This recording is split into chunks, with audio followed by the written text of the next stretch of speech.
New year வேறு வரப்போகுது. கடையில் கேக் வாங்குறத விட நம்ம வீட்டில் செஞ்சால் எப்படி இருக்கும்? இது ரொம்ப ரொம்ப ஈஸியாக இருக்கும். என்னோட ஃபேவரட் கேக்கும் இதுதான். ஒரு பெரிய packet Parle G biscuit, 90s favourite biscuit, அப்படியே அதோட ஒரு மிக்ஸி ஜார் எடுத்துக்கலாம். நல்லா 4 பேக்கெட் பிஸ்கட்டை பிரித்து சின்ன சின்னதாக உடச்சி இந்த மிக்ஸி ஜாரில் நம்ம சேர்த்துக்கலாம். அப்படியே கொஞ்சம் சுகர், பார்லேஜ் பிஸ்கட் ஏற்கனவே ஸ்வீட்டாக இருக்கும், அதனால் நான் கொஞ்சமாக சேர்த்துக்கிறேன். அதிக ஸ்வீட் வேணுன்றவங்க நிறைய சேர்த்துக்கலாம். ஒரு 1.5 டம்ளர் பால் காய வச்சு ஆற வச்சது இதோட சேர்த்து மிக்சியில் நம்ம நல்லா நைஸாக அரைச்சி எடுத்துடலாம். இதோட ஒரு 1/4 கப் சன்ஃப்ளவர் ஆயில் ஆட் பண்ணுறேன்.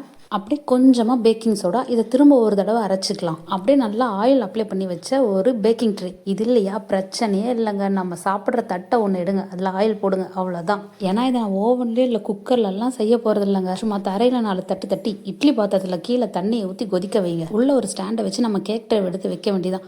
ஆவியில் வேகிறதால தண்ணி கேக் மேலே விழாமல் இருக்க மேலே ஒரு தட்டை வச்சு மூடிடலாம். அதுக்கு மேலே நம்ம இட்லி பாத்திரத்தோட மூடியில் மூடிடணும். அவ்வளோதாங்க. இட்லி வேகிற மாதிரி ஒரு 20லேருந்து 30 நிமிஷம் வேக விட்டுடலாம். நம்மளோட பிஸ்கெட் கேக் இப்போ ரெடி. உங்களுக்கு சாக்லேட் ஃப்ளேவரில் வேணும்னா அதுக்கேற்ற மாதிரி பிஸ்கட் எடுத்துக்கோங்க. ஹாப்பி இல்லைன்னா டார்க் ஃபேண்டசி. இந்த சேனலை சப்ஸ்கிரைப் பண்ணுறதுனால அட்லீஸ்ட் ஒரு லைக்காவது போட்டுட்டு போங்க. தேங்க்யூ.